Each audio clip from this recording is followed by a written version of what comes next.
Soil जैसे कि आप सभी जानते हैं, सॉइल क्या है? मिट्टी, जो आप सबने हमेशा देखा होगा। बच्चे मिट्टी में खेलते हैं, मिट्टी उठाते हैं, एक दूसरे पर फेंकते हैं। मिट्टी एक ऐसा चीज़ है जो हर किसी ने कभी ना कभी तो देखा ही है। कहाँ होता है मिट्टी? हमारे चारों तरफ ज़मीन पे सब मिट्टी ही मिट्टी है। उसी मिट्टी के बारे में आज हम पढ़ेंगे, जिसे हम कहते हैं soil. Let us study some introduction about the soil.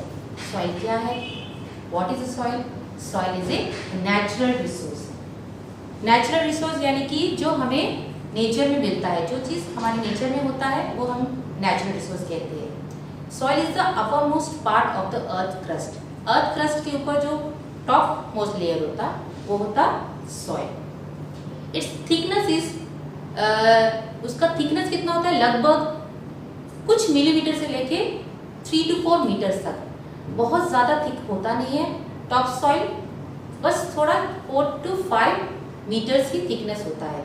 और इसमें बहुत सारा चीज़ होता है, जैसे natural resources, minerals, sulphate, sand, soil, clay, inorganic substance, potassium, carbonates of sodium, ions, ये सारे नेचुरल रिसोर्सेज जो है, नेचुरल सब्सटेंस जो है सॉइल में मिक्स होता है, जिसे हम देख नहीं पाते।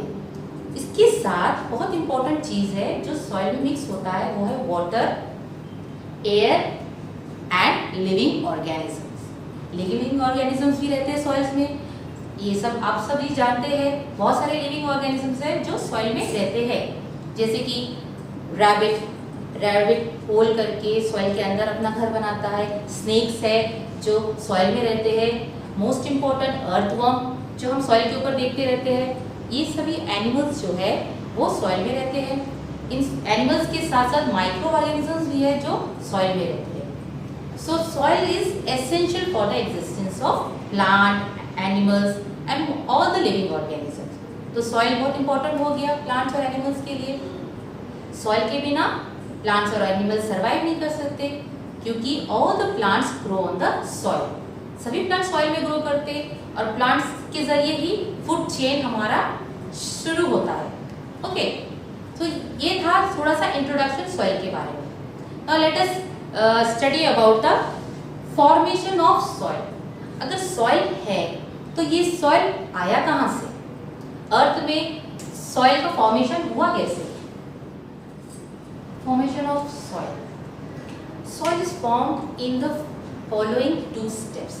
First, in the first step, the rocks are broken down slowly into tiny particles by the action of sun's heat, wind, water, or freezing of water, and plant roots.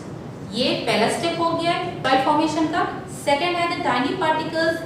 This tiny particles mix with the humus to form soil. ये 2 steps है जो हमें soil बनाने में मदद करता है। So let us go in details. When earth formation हुआ था उस समय सॉइल नहीं बना था। There was big rocks on earth, बड़ा बड़ा रॉक्स था। तो in the beginning the earth crust was made up of big rocks. फिर यही रॉक्स टूट कर छोटे छोटे पार्टिकल्स में चेंज हुए।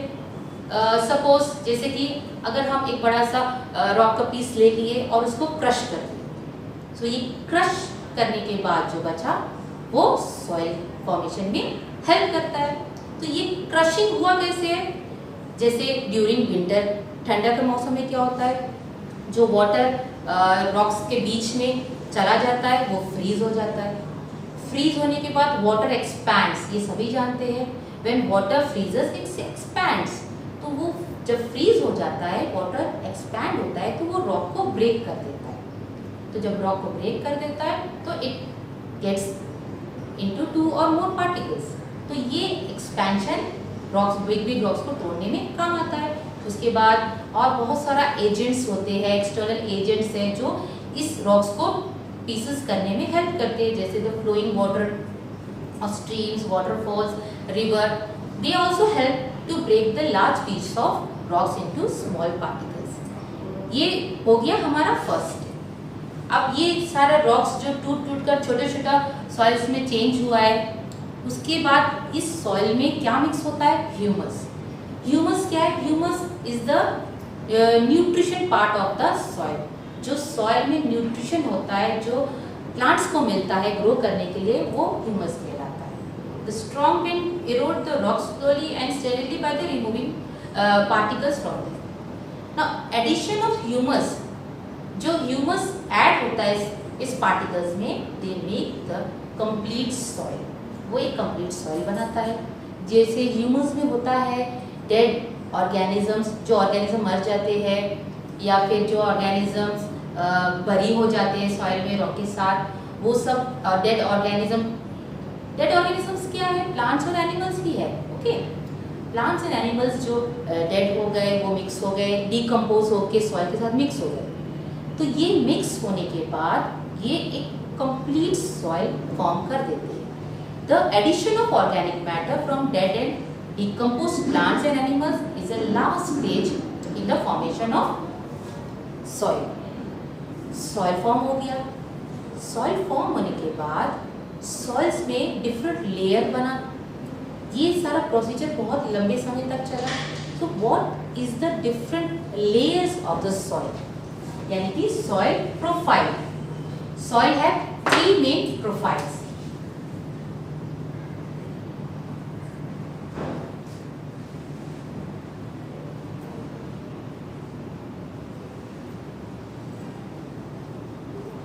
Soil has three profiles. First is A horizon, B horizon and C horizon. ये तीन soil का layers है। तो A horizon क्या है? It is a topmost soil. It is called top soil. B horizon क्या है? It is called subsoil.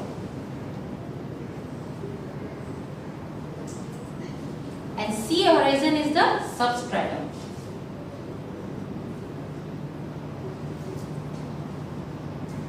Okay, this is the three layers of the soil: topsoil, subsoil and substratum. Now let us see about first, यानी कि topsoil, A horizon. It is also known as the topsoil. It is the uppermost layer of the soil.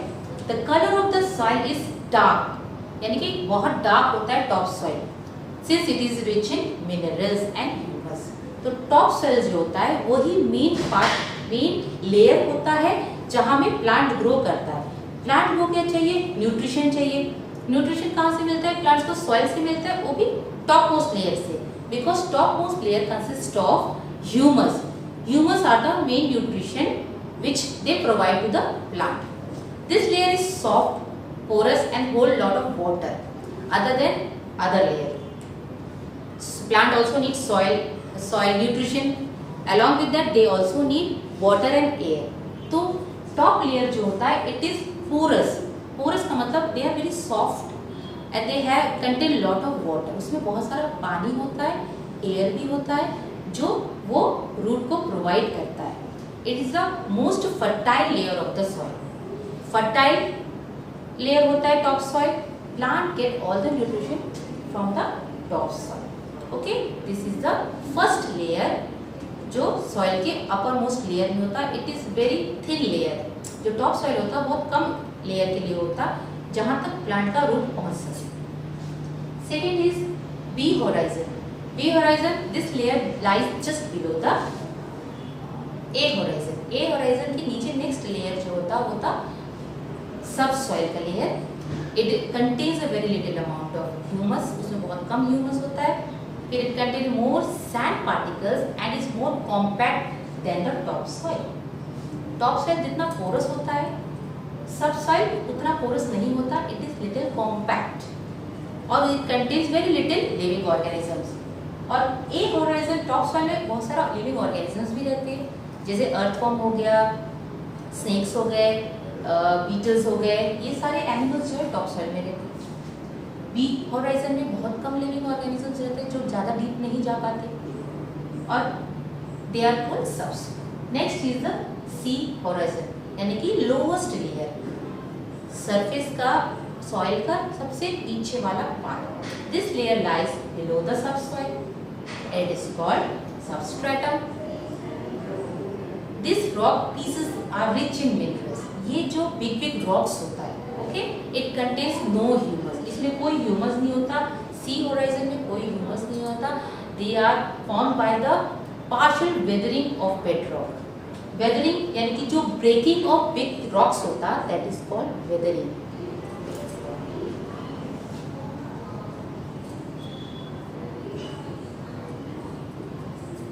Weathering is an important term. Weathering क्या है? Breaking down of big rock particle into smaller particles is called weathering. What are the different agents of weathering? Wind, water, and maybe animals. Okay. ये weathering किस में होता है? Big rocks में होता है. They are also called bedrock और parent rock. ये सबसे lowest layer होता है soil. These rock pieces are rich in minerals. It contains no humus. This layer is harder and more compact. Subsoils are compact, but sea horizon यानी कि substratum soils are very compact और they are parent rock. यानी कि यही rocks था जो शुरू में इतना सारा layers बनाया और एकदम end में जाके वे बड़े-बड़े pieces में ही रह गए. Below this layer, unweathered solid rocks called bedrock और parent rock lies. इसके नीचे जो रॉक है वो मेन रॉक्स होता, बड़ा-बड़ा पीसेस ही होता, and they are called bedrock.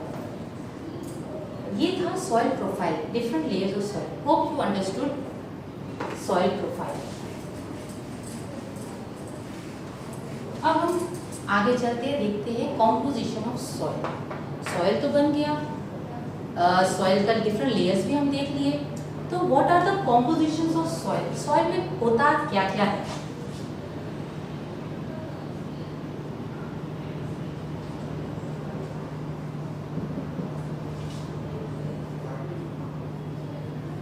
Composition of soil. Soil is made up of mineral particles like clay, silt, sand, gravel.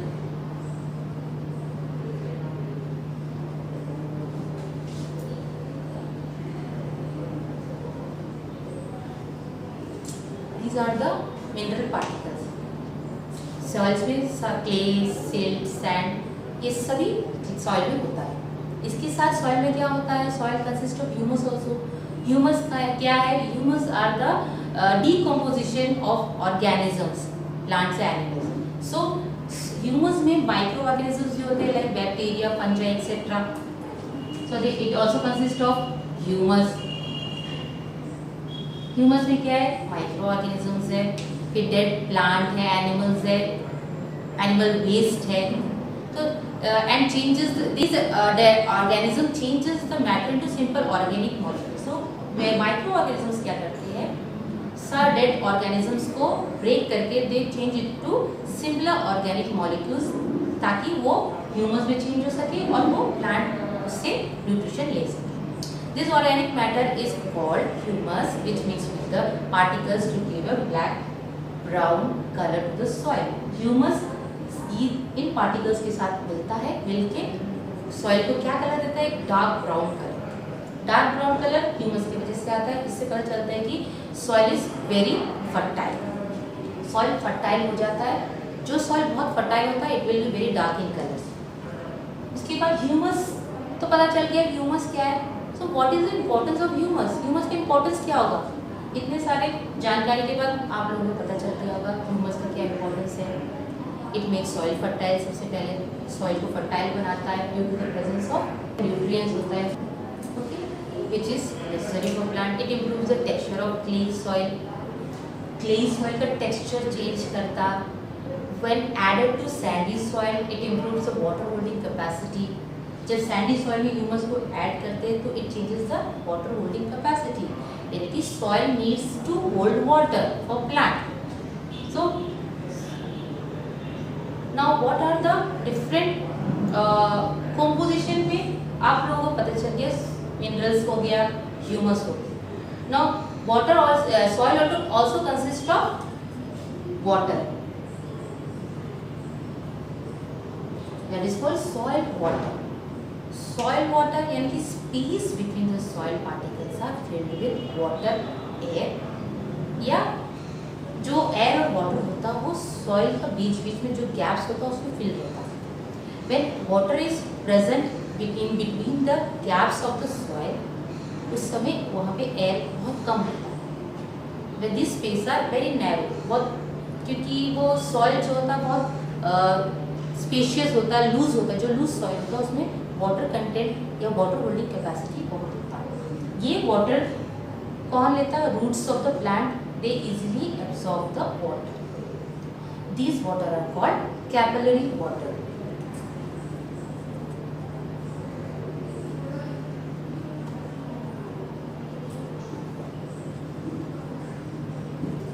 Capillary water जो सॉइल के बीच में जो स्पेस होता है उसमें प्रेजेंट रहता है, जो सॉइल को, प्लांट्स को एब्जॉर्ब करने में हेल्प करता है।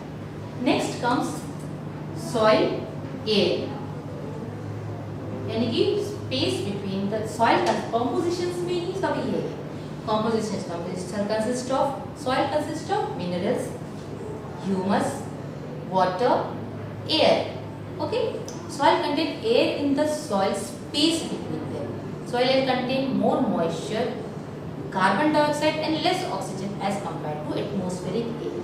So during rainy season the pore space get filled with water replacing the air. जब रेनी सीजन होता तो सॉइल के अंदर जो एयर स्पेस होता है it is filled with water, क्योंकि बारिश हुआ सॉइल सारा वाटर एब्जॉर्ब कर लेगा और सारा एयर स्पेस वहाँ से एयर निकल जाएगी। फिर ड्यूरिंग समर क्या होता है, इसका ऑपोजिट हो जाता है, सारा वाटर क्या होता है, इवेपोरेट हो जाता है। इवेपोरेट होने के बाद जो स्पेस खाली बनता है उसमें क्या आ जाता है, एयर आ जाता है। Now this air is needed for the respiration of plant and living organism. जो ऑर्गेनिज्म सॉइल के अंदर रहते हैं वो सॉइल एयर यूज करते हैं to live. Next is living organisms, उसके बाद है लिविंग ऑर्गेनिजम्स।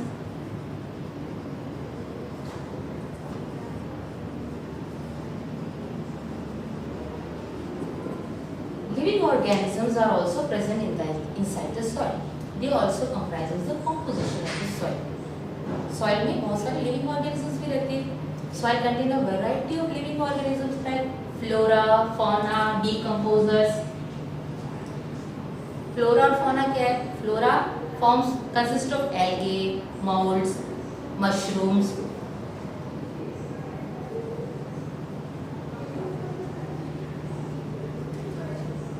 प्लांट्स पार्ट जो होता है वो फ्लोरा कहलाता है। Fauna includes earthworm, millipede, centipede, termites, beetles, ये सारा ऑर्गेनिजम्स जो है वो फौना में आ जाता है। दिस लिटिल स्मॉल ऑर्गेनिज्म जो है वो सॉइल में रहते हैं, वो सॉइल उनका घर है। अर्थवर्म के बारे में आप लोग सभी जानते हैं, अर्थवर्म को देखे हैं, अर्थवर्म कैसा होता है, कहाँ रहता है। बहुत सारे बच्चे अर्थवर्म के साथ खेलते भी हैं जो गाँव में रहते हैं, विलेजेस में। अर्थवर्म मेक्स ए बरो इनसाइड द सॉइल, वो क्या करता है सॉइल में अपना एक घर बनाता है बाय मिक्सिंग द सॉइल। जब वो बरो बनाता है वो सॉइल को मिक्स करता है, mix its excreta called worm cast.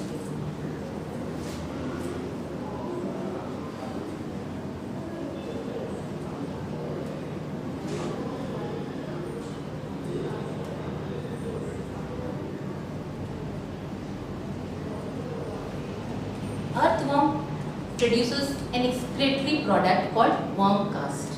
इसको कहते हैं worm cast. This worm cast is very rich in nitrogen. तो earthworm का body से जो waste material निकलता है that get mixed with the soil and it is very rich in nitrogen. This is because earthworm is also known as farmer's friend or nature's plowman. Earthworm को क्या कहते हैं, farmers friend, क्योंकि earthworm soil को fertile करने में बहुत help करता है। सॉइल फर्टाइल होता है तो फार्मर को प्रोडक्ट जो है वो बहुत अच्छा मिलता है, प्लांट ग्रो प्रॉपरली, क्रॉप्स जो है वो बहुत अच्छा से ग्रो करता है। तो this was about the composition of soil. Soil consist of minerals, humus, water, air and living organisms. ये सब मिला के एक पर्टिकुलर सॉइल बनाते हैं। All different types of soil consist of all this nutrients. ये सभी चीज सारा कंपोजिशन हर सॉइल में होता है। बट सॉइल का जो क्वालिटी होता है वो अलग अलग होता है. Soils are of different types.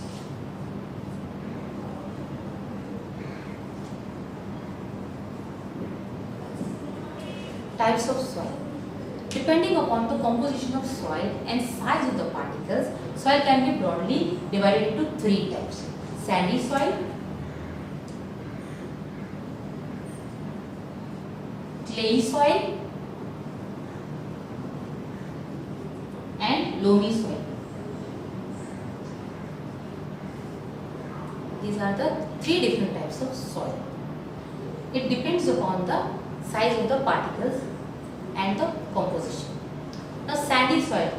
Sandy soil, as a name, it consists of sand. Sand major part होता है sandy soil का. It mainly contains soil due to the large space between the particles. Water capacity of the sandy soil is very low. It contains very little amount of humus, so it is less fertile. Sandy soil जो होता है उसमें mostly sand होता है, तो sand का water holding capacity बहुत large होता है, large space between the particles, so water hold नहीं कर पाता. वाटर क्या होता है उसमें से पार होकर चला जाता है. Soil needs to hold the water so that this water is available for the plants.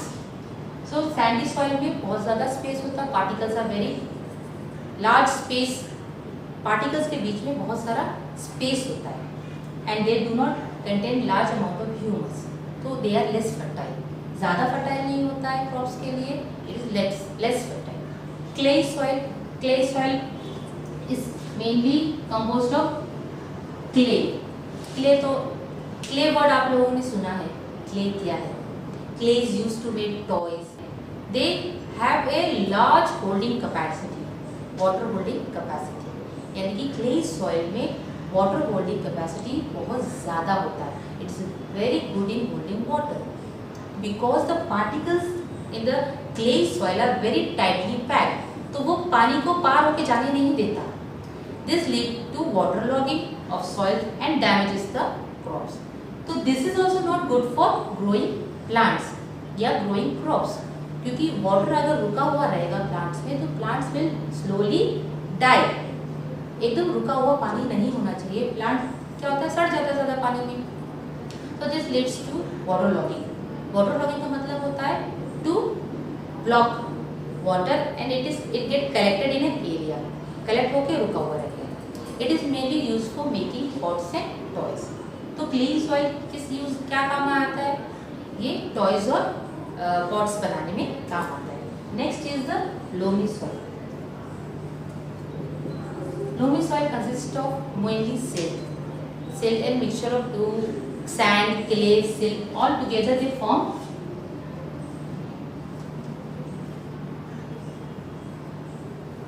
sand, clay and silt together form loamy soil. And humus is also in right proportion in a loamy soil. तो loamy soils में humus भी होता है, clay भी होता है, silt भी होता है और सैंड भी होता है. तो it has a right water holding capacity. तो वाटर होल्डिंग कैपेसिटी इसका बहुत अच्छा है. बहुत ज़्यादा वाटर भी नहीं रुकता है, एकदम सारा वाटर चला भी नहीं जाता है, तो it has the right capacity to hold water. तो this soil is the best to grow plant. The excess water is drained out easily. ज़्यादा अगर पानी होगा तो वो आराम से ड्रेन हो जाएगा. It contains sufficient amount of air and humus in it. Air भी है, ह्यूमस भी है, करेक्ट अमाउंट ऑफ वाटर भी है. तो this is the most fertile soil to grow crops. ये था different types of soil. Hope आप लोगों को समझ में आ गया होगा.